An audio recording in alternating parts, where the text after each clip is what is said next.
Hello friends, today I'm going to be talking about what the due diligence process is in real estate. So one of the more common terms in real estate investing is that term due diligence. But what does it mean? What does that process look like? Understanding the due diligence process and how it works can either be your best friend or potentially a challenge for you when it comes to real estate investing. So what exactly is it? Well, stay tuned because today we're going to dive into that and explain exactly how it works.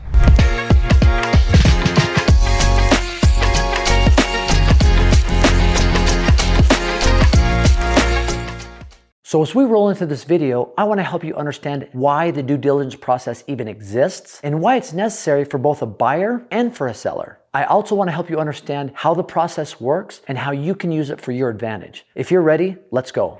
So what is the due diligence process when it comes to real estate? It is the period between the accepted offer and the closing of the property. It is during this time that the seller agrees to allow the buyer to inspect the property before the closing of the sale. In other words, it ensures you as the buyer to be able to make sure you're getting what you thought you were getting, and it allows the bank to decide whether it's a good deal for them or not. So let's break it down. What are the steps of the due diligence process? Well, the first thing is a home inspection. So how does this help you as a buyer? Well, it is actually vitally important, right? Now, when you get a property under contract, you usually have a period of due diligence that's anywhere between 14 to 17, maybe 21 days, right? 2 to 3 weeks roughly. Now, during that time, what I like to do is a lot of research to make sure that what I'm doing is a good deal, right? But also it allows you the opportunity to go in and inspect the property. And you can go test out everything within the home. You want to check every room. You want to check every crawl space. You want to check everything within the home. You don't want any surprises. This can be very important to you as a buyer because a lot of times there aren't things that are disclosed within a home. So you being able to inspect it or have an individual that you pay go inspect the home. And that's usually what I do, right? I think I know what I'm talking about, but I have no idea when it comes to home inspection on what the professionals understand. So having a professional go in and inspect the home will reveal things to you would never even realize to look for, right? So it can definitely be done yourself, but trust me, it's worth it to pay the money to a professional who will go give you a full assessment report. They're not tied to the seller, they're not tied to you,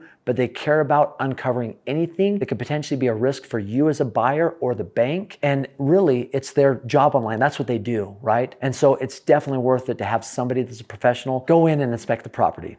Now, I've taken full advantage of this every single time I've bought a home. Matter of fact, there's been deals that I thought were going to be awesome that I was going to do, I was planning on doing, had it under contract for a great deal, but ended up not moving forward with it because that inspection revealed things that kind of scared me. For example, we're looking at this home in Corpus Christi, Texas. It was a short-term rental, one of the few ones in this area. And we looked at it and it was actually at a pretty good price. And we started doing the numbers and realized, holy cow, this is something that could produce a really good cash on cash return, especially when it's being offered for so low. But when we did the inspection, we found out there had been severe water damage. All of a sudden, there was the chance of black mold in the home. There were things that could really put us at risk as a homeowner, especially if we're renting it out to people if somebody were to get sick. And so we did a little bit more due diligence. We also saw that water damage had done some damage to the wood, that there could also be maybe some termite damage. So it allowed us to be able to look at a property and say, you know what, even though this looks like a great deal, the findings on the home inspection have revealed to us that it can be way more dangerous and expensive to us in the long run. And so we opted out of that within that period of that due diligence period.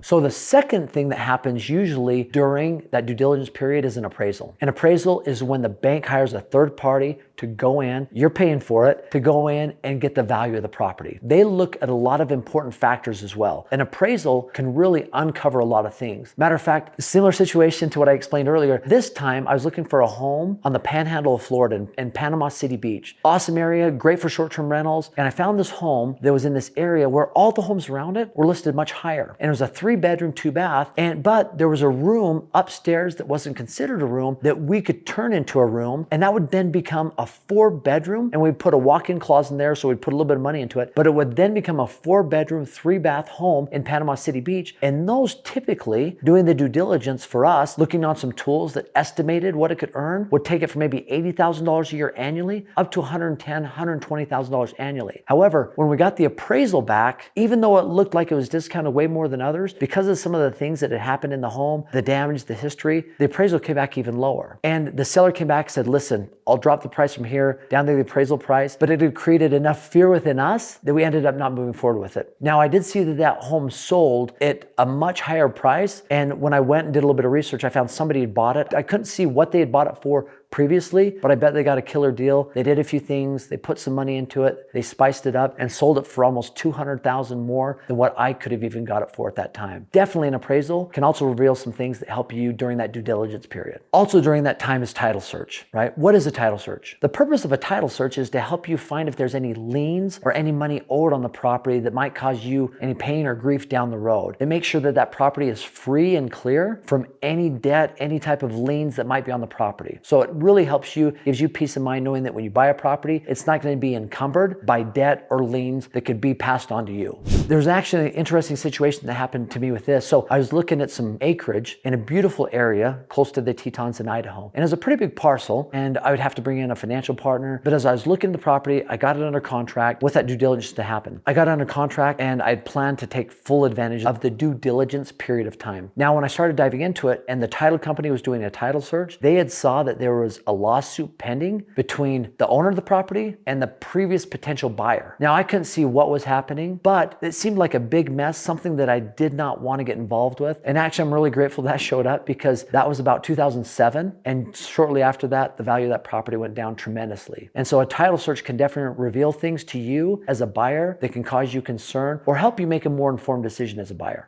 Another thing that happens during that due diligence period could be a land survey. I remember just recently, we had neighbors that moved in next to us and they did a land survey. We found out that what we thought was some of our property was actually some of their property. Both of our homes were built in the late 70s and it was probably a handshake deal that happened back in the 70s or 80s. And we found out that a little bit of my property was their property. And so anyway, sometimes a land survey can be a really good thing to help you really realize where the borders are on a property, especially if it's an older property that maybe hasn't been done in a while, but that's something that can also happen during a due diligence period of time. A few other things I'll go through fairly quickly, but seller's disclosures. Now this is important because this is part of your inspection period. Now, when a seller is selling a home to any buyer, there's something called seller disclosures. That's where they go through and there's probably about 4 or 5 pages of things that they got to disclose in that seller's disclosure, whether there's been water damage, whether there's anything that could be harmful, any challenges with the home, whether they're leaving the appliances, whether they're not. So you go through the seller's disclosures. That is also during that due diligence period. You can look over those to make sure that what you're getting is what you thought you were getting. Another one quickly, if it's in a development or homeowners association, understanding, looking at the homeowner rules, what it pays for. Interestingly enough, I was looking at some short-term rentals in Myrtle Beach, but some of the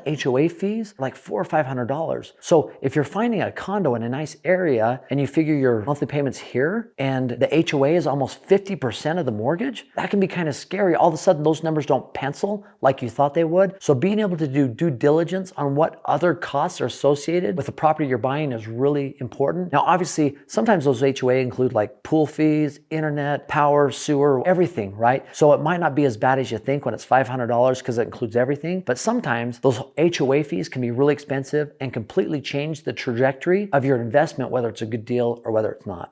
So how does a due diligence period help the seller, right? You might think this is just for the buyer, but actually it helps the seller too. I've seen some sellers during this period of time to be able to investigate and look into the buyer. Is this somebody who's just snooping around? Are they just trying to get the property under contract?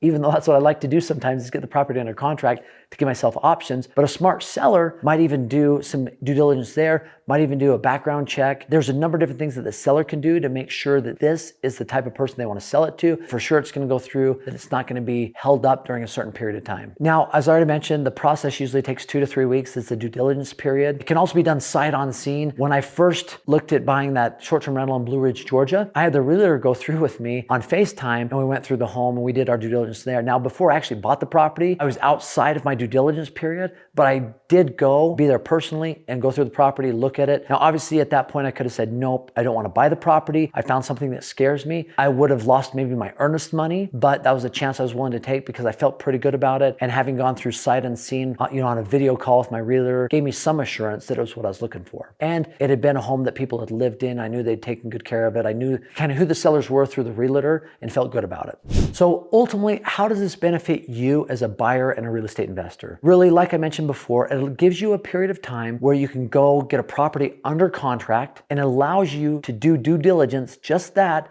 to be able to go through all of these things to make sure that it really is a good deal. It gives you a little bit of peace of mind to know that, hey, between the next 2 to 3 weeks, I have any out that I want, right, during this due diligence period. I'm not obligated at all. So I can really put the time, the effort, the energy in to make sure this is a good deal, whether it's inspecting it, whether it's going through the financials again, whether it's doing other types of investigations. But it does empower you as a real estate investor to be able to have a property under contract and not be obligated with any financial commitment within the first 2 to 3 weeks during that due diligence period. So it really is a benefit to you as a real estate investor. Now, these are some great experiences, some challenging experiences that I've had with due diligence.